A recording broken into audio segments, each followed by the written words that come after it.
So I'm not sure if you can hear me, but we found a new waterfall today. I don't even know what its name is. It's on Decker's Creek. It's actually really close to the house. There's one here and a swimming hole down there. Rhododendron all over the place. It would have been beautiful about a month ago or 3 weeks ago or so.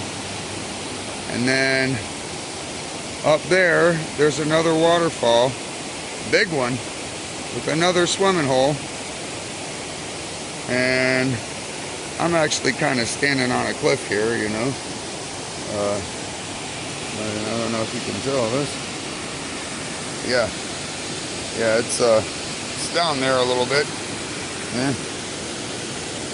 Yeah. Anyhow, Amanda couldn't make it all the way. She's sitting up there under a pine tree.